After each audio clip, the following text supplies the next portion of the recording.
ఓం సాయిరామ్ సమర్థ సద్గురు సాయినాథ్ మహారాజుకి జై. సాయి భక్తులందరికీ నమస్కారం అండి.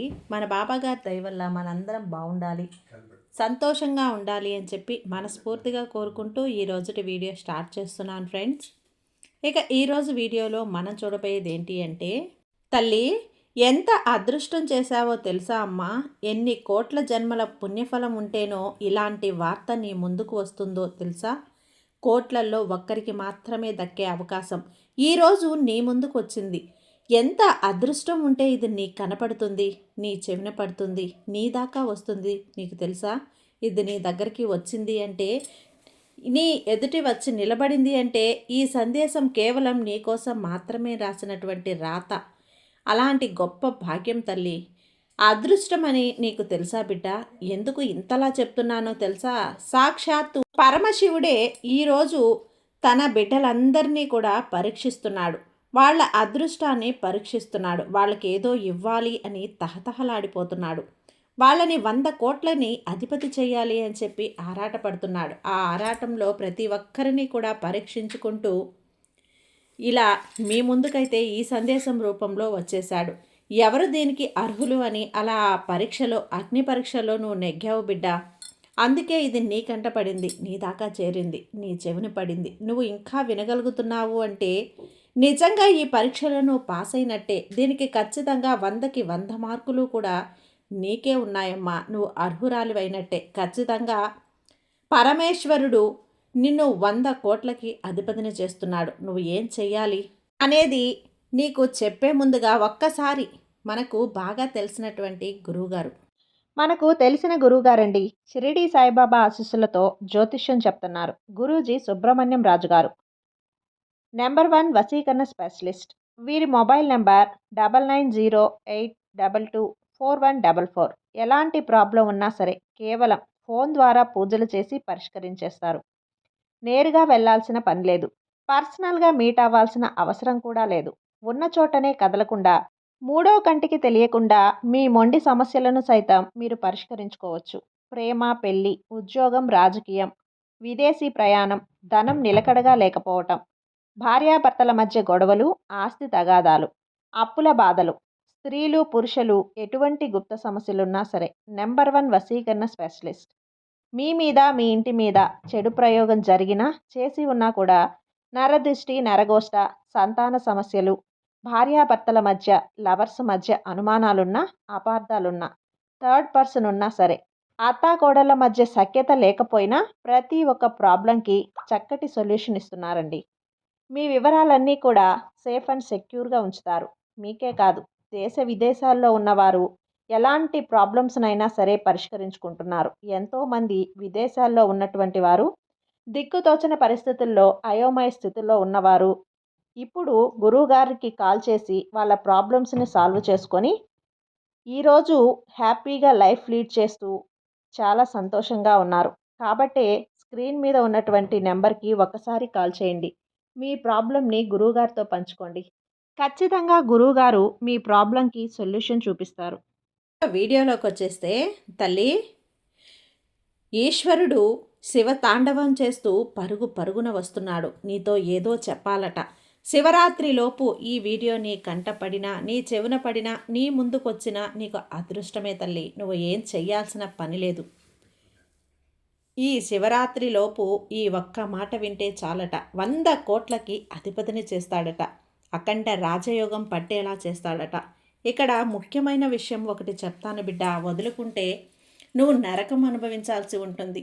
చిల్లి గవ్వ కూడా లేకుండా బాధపడాల్సి వస్తుంది. సాక్షాత్తు ఈశ్వరుడే నిన్ను కోటీశ్వరుణ్ణి చేస్తాను, నీకు అఖండ రాజయోగం పట్టిస్తాను, కోట్లకు వారసుని చేస్తాను అని వస్తూ ఉంటే నువ్వు నిర్లక్ష్యం చేసి పక్కకు వెళ్తే అష్ట కష్టాలు పడాల్సి వస్తుంది. ఎందుకంటే ఇంతమందిలో పరమశివుడు నిన్ను ఎంచుకున్నాడు అంటే అది చిన్న విషయం కాదు. ఒక చిన్న నీ నిర్లక్ష్యంతోనో, ఏమరపాటుతోనో, అశ్రద్ధతోనో, అజాగ్రత్తతోనో వదులుకున్నావు అంటే నిజంగా నీ అంత దరిద్రవంతులు ఇంకొకరుండరు.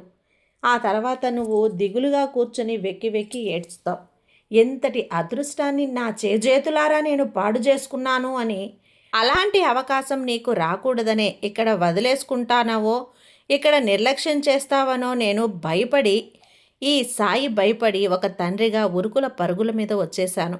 నిన్ను హెచ్చరించాలి, నిన్ను జాగ్రత్త చేయాలి, నిన్ను మేల్కొల్పాలి అనే హెచ్చరికతో ఉండాలి అని చెప్పి నేను వచ్చి నిన్ను హెచ్చరిస్తున్నానమ్మా.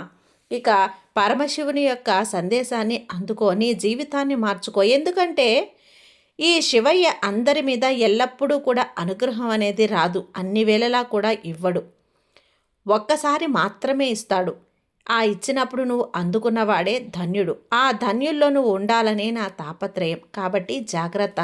నిజంగా ఈ శివరాత్రి ఏదైతే ఉందో రాబోయే ఫిబ్రవరి 15వ తేదీన, ఈ రోజుల్లో ఖచ్చితంగా ఈరోజు ఒక అద్భుతమైన కానుకని చెప్పొచ్చమ్మా. ఈరోజు ఒక తీపి కానుక కూడా నీకని చెప్పొచ్చు. కాబట్టి జాగ్రత్త. ఈ వీడియోని ఎక్కడా కూడా స్కిప్ చేయకుండా, మిస్ చేయకుండా చివరి వరకు చూసే ప్రయత్నం అయితే చెయ్యి.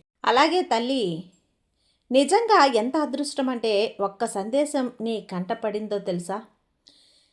శివరాత్రిలోపు ఎప్పుడు నీ వీడియోని నీ కంట పడినా కూడా అదృష్టమే. వదులుకోకమ్మా, నిర్లక్ష్యం చేయకు. ఆ శివయ్య అనుగ్రహం ఉంటే ఇక్కడ నీ జీవితంలో ముందుగా జరగబోయేటువంటి కొన్ని విషయాలను, అంశాలను తప్పకుండా నీకు తెలిసేలా చేస్తాను. అప్పుడే నీకు అర్థమవుతుంది అసలు నీ జీవితం ఏంటి, నీ పరిస్థితి ఏంటి, ఎలాంటి స్థితిగతుల్లో నువ్వు మెలిగావు, ఎలా పుట్టావు, ఎన్ని కష్టాలను దాటుకున్నావో ప్రతి ఒక్కటి కూడా, నీ వాళ్ళు, నీ అయిన వాళ్ళు ఎలా నిన్ను చీకొడుతున్నారో, మోసం చేశారో ప్రతి ఒక్కటి కూడా నువ్వు తెలుసుకోవాలి. నీకు తెలుసు కానీ మర్చిపోయావు. మళ్ళీ వాటిని గుర్తు చేసే ప్రయత్నమే ఈ ప్రయత్నం. కాబట్టి ముందుగా జాగ్రత్తగా ఈ యొక్క మాట వినడానికి ప్రయత్నించు, సందేశం వినడానికి ప్రయత్నించు. నువ్వు చెప్పుకోవాల్సిన అతి ముఖ్యమైన మాట ఉంది బిడ్డ. నీకు కోట్ల ఆస్తికి వారసుని చేస్తుంది, 100 కోట్ల ఆస్తికి అధిపతిని చేస్తుంది ఆ ఒకే ఒక్క మాట. ఆ మాట ఎంతటి శక్తివంతమైన మాట అంటే బిడ్డ, ఇక్కడ ముందుగా నీ గురించి చెప్పాలి అంటే ప్రత్యేకంగా చెప్పుకోవాలి. ఎందుకంటే మిగిలిన వారి అందరూ ఒక ఎత్తైతే నువ్వు ఒక ఎత్తమ్మా. ఈ మాట ఎందుకు వాడాల్సి వచ్చిందంటే నువ్వు కష్టజీవివి. ఒక్కొక్కసారి నీ మనసు కనిపిస్తూ ఉంటుంది. కష్టం కోసమే నేను పుట్టానా, బాధల కోసమే నేను పుట్టానా, నేను కూడా అందరిలాగా మనిషిని కాదా బాబా, ఎందుకు నాకు ఇన్ని కష్టాలు ఇచ్చావు అని చెప్పి నువ్వు పడి పడి బాధలు, కష్టాలు, నీ శరీరం కూడా మొద్దుబారిపోయింది బిడ్డ. అంటే నీ శరీరాన్ని కూడా ముఖ్యంగా ఎలా అంటే కాయ కష్టం చేసి శరీరం అనేది దృఢంగా మారిపోయింది. ఇక్కడ చిన్నప్పటి నుంచి కూడా ఎన్నో కష్టాల్లో పెరిగి కష్టపడి నీ వంతు సహాయంగా ఎంతో కొంత ఆదాయాన్ని సంపాదించుకొని కుటుంబానికి సహాయం చేసిన వ్యక్తివి నువ్వు. ఆయన అంతేకాకుండా ఇక ఆడబిడ్డలైతే చిన్నప్పటి నుంచి కూడా చిన్న పెద్ద, చిన్న పని పెద్ద పని అన్నీ కూడా అన్ని పనులు చేస్తూ వచ్చావు. అన్నీ నేర్చుకోవాలి, ఈ పని నేర్చుకోవాలి, ఆ పని చేయాలి అని చెప్పి అమాయకుల చేత కూడా ఖచ్చితంగా అన్ని పనులు చేయించవచ్చు అని నిరూపించుకోవాలి అని ఎంతటి కష్టమైన పనైనా కూడా చేసుకుంటూ వచ్చేసావు. ఇక్కడ ఇది ఒక పెద్ద విషయం కాకపోయినా కూడా నీ కష్టం గురించి మాట్లాడుతున్నాను తల్లి. నువ్వు అంత కష్టజీవిని బాబా, నేను అంత కష్టజీవిని అయినా కూడా నాకెందుకు కష్టాలు అని అడిగావు కదా. కాకపోతే ఎవరింట్లో పని వాళ్ళు చేసుకోవటంలో తప్పేమీ లేదు. ముఖ్యంగా నీకు కొన్ని ఎలా ఉన్నాయి అంటే మైనస్లు ఉన్నాయి నీ జీవితంలో. అలాగే అవేంటి అంటే బిడ్డ, ఏం చేయాలో కూడా నేను నీకు చెప్తాను. నువ్వు ఈ శివరాత్రి శివయ్య అనుగ్రహం కోసం నువ్వు వినవలసిన మాట కూడా ఇక్కడ ఉంది బిడ్డ. శివయ్య చెప్తున్నాడు మరీ కూడా. అందుకే జాగ్రత్తగా ఈ సందేశం చివరి వరకు చూడమని అంటున్నాడు. అప్పుడే ఆ మాట ఏంటో తెలుస్తుందట. ఇక చిన్న పెద్ద తేడా లేకుండా అని చెప్పి కుటుంబం అంతా కూడా, బంధువులన్నా కానీ స్నేహితులన్నా కానీ నువ్వు ప్రాణం ఇచ్చేస్తావు. కాకపోతే నీ యొక్క ఆలోచన ఏ విధంగా ఉంటుంది అంటే గనక, నేను మంచివాణ్ణి, మంచిదాన్ని, నేను మంచిగా ఆలోచిస్తాను కదా, మరి అందరూ కూడా నా గురించి ఇలానే ఆలోచించాలి కదా, ఎందుకంటే అందరూ నాలాగే ఉంటారు అన్న మనస్తత్వం నీది. చిన్నప్పటి నుంచి కూడా చూస్తున్నాను కదా, వారందరూ నా స్నేహితులే, నాకెందుకు అన్యాయం చేస్తారు, నా బంధువులే కదా, నన్ను ఎందుకు వాడుకుంటారు, నా మీద ప్రేమ లేకుండా ఉంటుందా, ఇలా ఈ రకంగా నువ్వు ఆలోచిస్తూ అవతల వారికి ఏదైతే సహాయం చేయాలి అన్నా, ఏదైనా వారికి అవసరం ఉంది అన్నా వారికి సహాయం చేయటానికి, వారి అవసరాలను తీర్చడానికి ఎప్పుడూ కూడా ముందడుగులోనే ఉంటావు. ఇది చేస్తున్నావు, ఇది కరెక్ట్ కాదని చెప్పడం లేదు కూడా. కానీ నీకు అవసరం వచ్చినప్పుడు నువ్వు ఎవరినైతే సహాయం అడిగావో వారు నీ యొక్క అవసరాలనేవి నీకు తీరుస్తున్నారా? లేదు కదా. ఒక్కసారి నువ్వు గమనించావా బిడ్డ? గమనించు. ఏం వద్దు, నువ్వు నీ వారి కదా అని చెప్పి గతంలో చాలా ధనాన్ని తీసుకొచ్చి వారికి ఇచ్చావు. అది ఎంతైనా కానీ 1000, 2000, 10,000 కూడా కావచ్చు, 2,00,000 కూడా కావచ్చు. కానీ నువ్వు వారికి వాళ్ళ దగ్గరికి వెళ్ళి నాకు ఈ అవసరం ఉంది అని చెప్పి ఒక 5,000 అడిగి చూడు. 5,000 అడిగితే నువ్వు ఎవరైతే ఈరోజు ఈరోజు వరకు వాళ్ళకి 5,000 అడగకముందు ఆ క్షణం వరకు కూడా నా వాళ్ళే అని చెప్పి నువ్వు అనుకున్న వాళ్ళే, అదే నీ స్నేహితులైనా బంధువులైనా ఎవరైనా కానీ 5,000 అడిగినంత మాత్రాన నువ్వు నమ్మొచ్చు. లేకపోతే ఇప్పటికైనా కాస్తంత కళ్ళు తెరుచుకో, ఆలోచించు. వాళ్ళు కేవలం నిన్ను అవసరాల కోసం మాత్రమే వాడుకుంటున్నారు. నీతో కాసిన్ని పనులు వారికి ముందు ముందు ఉంటాయి కాబట్టి వాటిని ఆలోచించుకొని నిన్ను మాయ చేసి మభ్యపెట్టి వారి బుట్టలో వేసుకునే ప్రయత్నం మాత్రమే చేస్తున్నారు. నీ దగ్గర ఉన్నంత మంచితనం, నీ దగ్గర ఉన్నంత జాలిగుణం అవతలి వాళ్ళ దగ్గర లేవు. వారు ఏ కాడికి కూడా నీ దగ్గర లాక్కుందామా వాడుకుందామా అన్న ఉద్దేశమే తప్ప నీకు కాసింత ఏదైనా చేసి పెడదామా, నీ మీద కాసంత శ్రద్ధ చూపెడదామా, సహాయం చేద్దామా అన్న ఉద్దేశం వారిలో లేనే లేదు. వారిలో 100% కూడా లేవు తల్లి. కనీసం 99% కూడా లేవు. ఈ విషయాన్ని నువ్వు ఖచ్చితంగా గమనించాలి.